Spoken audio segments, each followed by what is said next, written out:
हम crime branch से हैं। मैं क्या कर सकता हूँ सर? Thank you. देखो, कुछ समय पहले कत्ल हुए जज मिस्टर राघवन मेनन के कंपाउंड से ये चाबी का गुच्छा मिला है। क्या तुम इसे पहचानते हो? लीजिए। ये घर पे या दुकानों पे इस्तेमाल होने वाली तो नहीं लगती। मुझे लगता है लीगल चीजें छुपाने वाले सीक्रेट लॉकर के लिए बनाए गए हैं ये। तो आप मुझे बता सकते हैं कि इसका इस्तेमाल कहाँ कहाँ होता है? सर, ऐसे एक गिफ्ट की चेन हमने अभी तक नहीं निकाला है सर। ऐसे एक सीक्रेट की हमको जरूरत ही नहीं है। सीधा साधा तरीके से चलने वाले, सच और भरोसे की बुनियाद पर बना हुआ एक बिजनेस एम्पायर है हमारा। ये लीजिए चाबियाँ। आप हमारे रिकॉर्ड्स और स्टोर चेक कर सकते हैं सर। तो ये हमारा एडवर्टाइजमेंट गिफ्ट सब एक एडवर्टाइजिंग एजेंसी करती है सर। सर, वहाँ पूछोगे तो शायद कुछ भी मिल सकता है सर। ये लीजिए उनका कार्ड। जिस नाम मीडिया एडवर्टाइजिंग।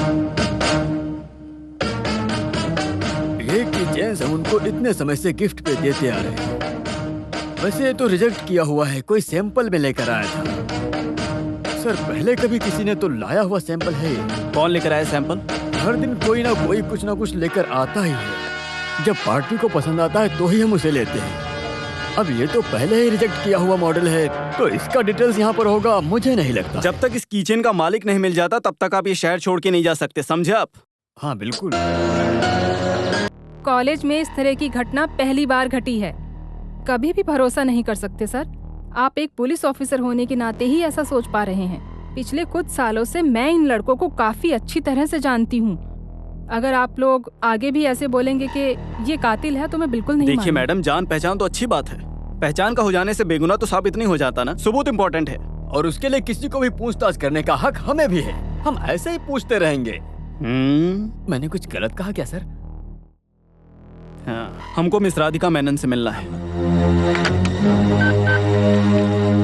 राधिका मिस को आने को बोलो। कृष्ण कुमार और जस्टिस राघवन मेनन के मर्डर के वक्त इनका प्रेजेंस काफी क्लियर है, समझी ना आप? तो पुलिस को उनको समय पे ढूंढ के निकालना काफी हद तक इम्पोर्टेंट है। और इसके बाद यस, मिस राधिका मेनन, मैं Varghese Anthony from crime branch. Radhika, आप यहाँ पे? मैं यहाँ पे गेस्ट लेक्चरर हूँ। महाराष्ट्र में रहने वाले रिटायर्ड तहसीलदार जगन्नाथ मेनन के बेटे मिस्टर राघवन मेनन। राधिका, उनके साथ आपका क्या रिश्ता है? दूर के रिश्ते के मामा थे। डरो मत, मैंने ऐसे ही पूछा। क्या करूं, इन्वेस्टिगेशन मेरा काम है। ऐसे ही बेकार में पूछते रहते हैं, कुछ मिल जाएगा ये सोच। क्या सबूत? तो तुम्हारे वो खास स्टूडेंट्स, आई मीन त्रिमूर्ति, अभी वो मेरे मेन सब्जेक्ट हैं। तो इस केस में मुझे आप दोनों का कोऑपरेशन चाहिए होगा। मिस राधिका, मुझे अभी आपसे और बातचीत करनी है, लेकिन अभी नहीं। मैं आपको बाद में कॉल करता हूँ, टेंशन नहीं लेना। ये फ्रेंडली इन्वेस्टिगेशन है, वही मेरा तरीका है। Let's go. बोला ना, चलो। सर,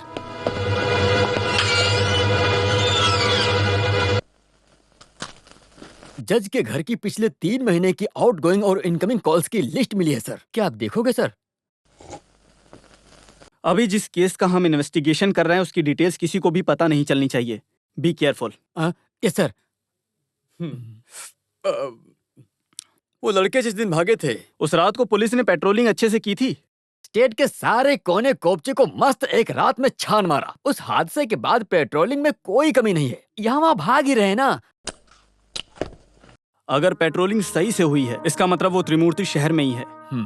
लेकिन मैं जानता हूँ कि वो इस शहर से भागने की कोशिश जरूर करेंगे। एक और बार छान मारूं क्या? हाँ, इसकी जरूरत पड़ेगी। उनको पकड़ना ही होगा, और वो भी बहुत जल्द। छान मारूं फिर? हाँ, बोला ना मैंने। सर,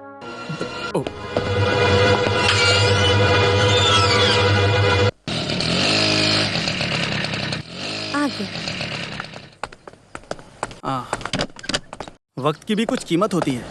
सॉरी, एग्जाम के पहले कुछ पोर्शन कवर करना था, इसलिए लेट हो गया। ठीक है, प्लीज।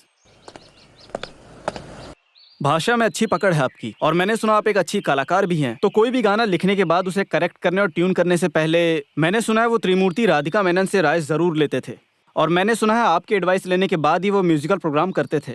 और मैंने ये भी सुना है आप उनको बहुत ज्यादा सपोर्ट करती थी और उनके कामयाबी के पीछे आपका ही हाथ है। हो सकता है इसकी वजह उनकी कला वासना हो, और कॉलेज के बाकी लोगों की तरह आपको भी उनसे यूं ही लगाव हो गया हो। और ऐसा भी हो सकता है ये सिर्फ एक मेरा वहम हो, और हो सकता है ये अटैचमेंट सिर्फ एक गुरु शिष्य का रिश्ता हो। Sir, what you mean? They are my best friends, that's all. Best friends, इसका मतलब अच्छे दोस्त। साइकोलॉजी के हिसाब से दोस्ती का रिश्ता खून से भी बढ़कर होता है, और इसमें लोग अपनी जान तक दे देते हैं। तो इसका मतलब मिस राधिका, उन्होंने जो कत्ल किया है उसके बारे में आपको पता है? नो, वो कातिल नहीं है, वो ऐसा नहीं कर सकते। आपके मामा जस्टिस मिस्टर राघवन मेनन के कत्ल होने के बावजूद आप उन त्रिमूर्तियों पर कैसे भरोसा कर सकती हैं? वो ऐसा कभी नहीं कर सकते, मुझे इस बात पर पूरा यकीन है। और आप उस बात पे यकीन करो ऐसा नहीं चाहती मैं, क्योंकि आप एक पुलिस हो जिनका काम ही है मुजरिमों को पकड़ना। गुस्सा मत होइए madam, cool down, please relax. उनके अलावा और कौन हो सकता है? कौन है वो लड़की? गीता, विनोद की कजिन है। यहाँ आओ। गीता? अच्छा, वो कल्प्रिट विनोद की कजन है ये। उसके बारे में इससे बातचीत तो कर ही सकते हैं ना? आप बताइए, इससे बातचीत तो कर ही सकते हैं ना मिस मेनन? विनोद की तुम कजन हो या फिर कुछ और?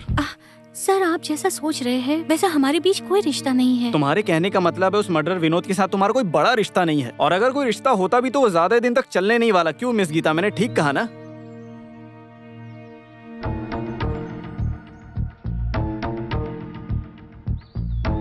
लगता है किसी को भी कुछ खास पता नहीं है। आप दोनों जा सकती हैं यहाँ से। एक्सक्यूज मी, जानने की इच्छा हुई इसलिए पूछ रहा हूँ आपसे। आपके गले में जो ये चेन है और हाथ पे जो अंगूठी है, उस पे बता सकते हो ये वी अक्षर का क्या मतलब है? कहीं इसका मतलब वी फॉर विक्ट्री तो नहीं है? विक्ट्री? हाँ सर, सही कहा। ओके ओके, चलो ठीक है फिर।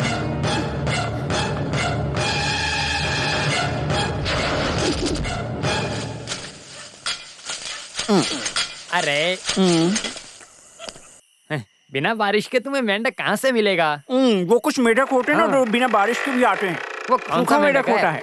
ऐसा भी मेंढक होता है? लगता है आजकल लड़कियों को रात में डर नहीं वो लगता। लड़की अच्छे खानदान की, अच्छे स्वभाव वाली थी, लेकिन अभी कुछ समय से रात को ज्यादा ही घूम रही है। हाँ, अरे भाई ये तो तुम भी जानते हो कि आजकल हालात बदलने में वक्त नहीं लगता। अब आपको क्या समझाऊं, ये तो दुनियादारी है।